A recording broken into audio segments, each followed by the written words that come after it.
Most countries that try to print more money collapse. Prices explode, savings vanish, and entire economies crumble under inflation. But one country seems immune: the United States. It can print trillions of dollars, inject them into the economy, and somehow stay stable while other nations would have burned to ashes. Why can the US do what others can't?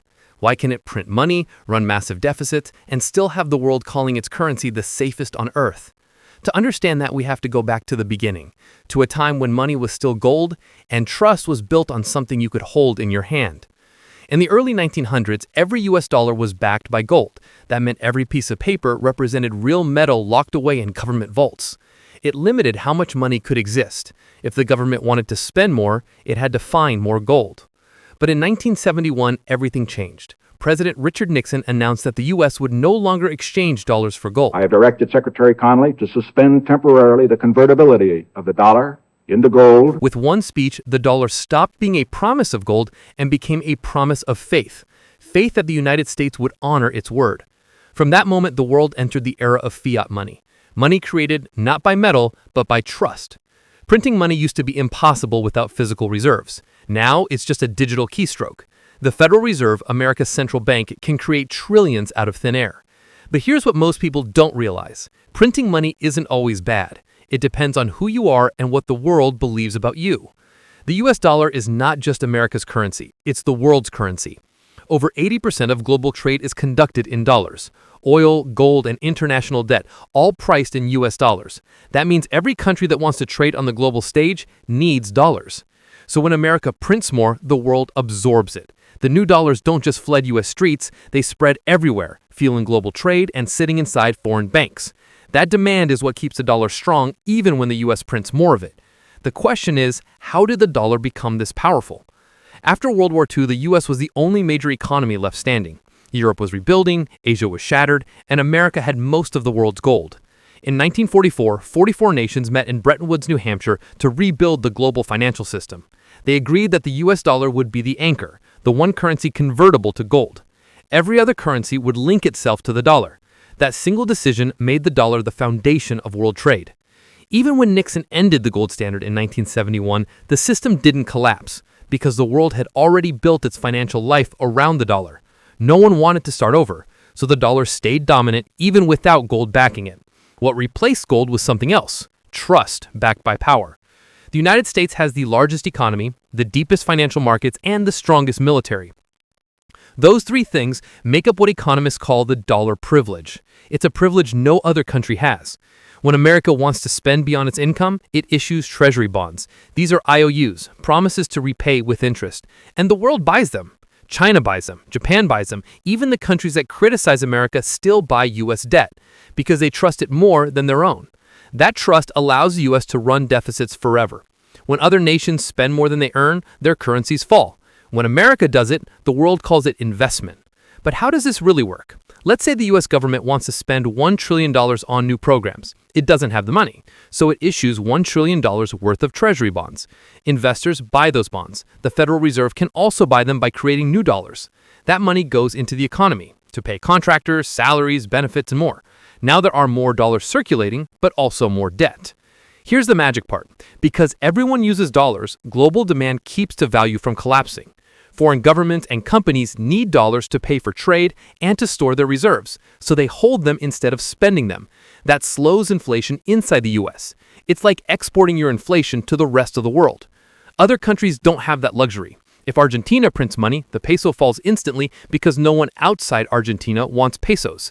But when the US prints dollars, the world holds them like treasure. That's why it can do what others can't. It has what economists call the exorbitant privilege, the ability to borrow and print in its own currency while the rest of the world still calls it safe. But this privilege has a price. The more the US prints, the more the world depends on it. Every country's economy becomes tied to the dollar system. If the dollar sneezes, the world catches a cold. In 2008, when the US financial system crashed, the Federal Reserve printed hundreds of billions to rescue banks. Normally, that kind of money creation would cause chaos, but instead, investors ran towards the dollar for safety. The same thing happened in 2020 when the pandemic hit. The Fed printed over $5 trillion, yet the dollar remained strong because global demand spiked even higher. The world trusted the printer. But what really gives the dollar this power? Two forces: dominance and confidence. Dominance means everyone uses it. Confidence means everyone believes others will keep using it. As long as both stay true, the dollar remains king. But this system isn't invincible. Confidence can break. If too many countries start trading without the dollar, say through China's yuan or regional alternatives, demand could fall. And when demand falls, the magic fades.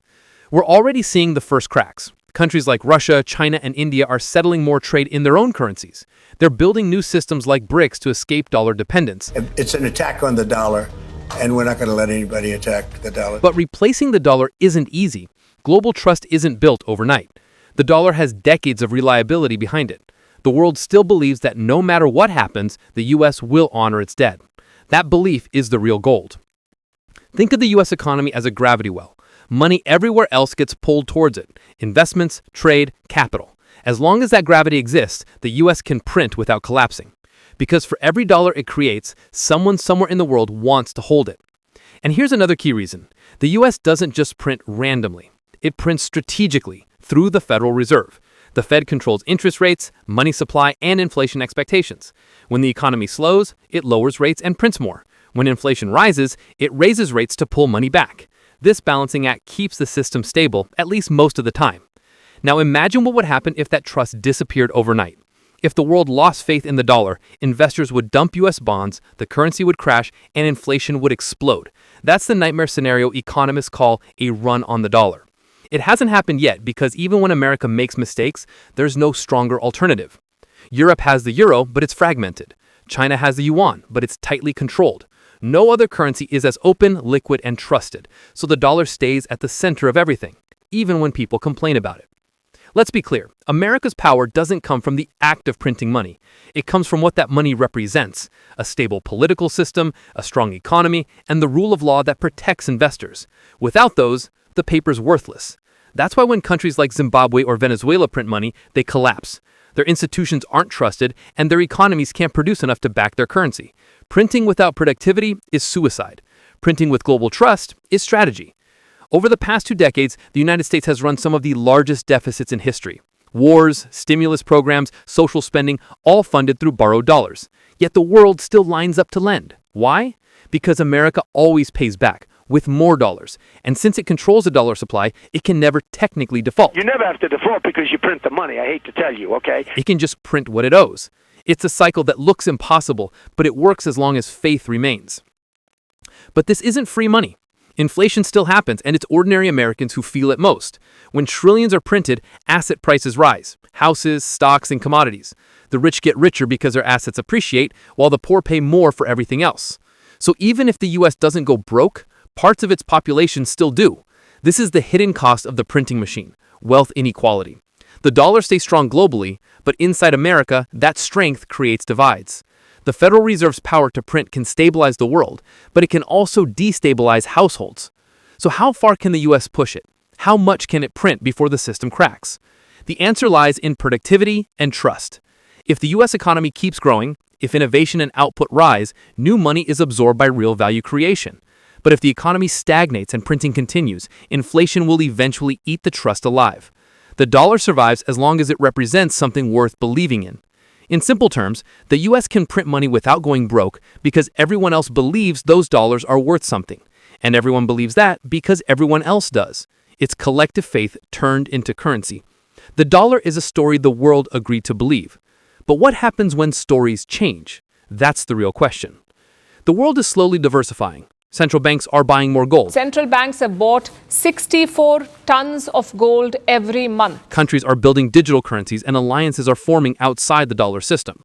None of them are strong enough yet, but they are small steps towards independence.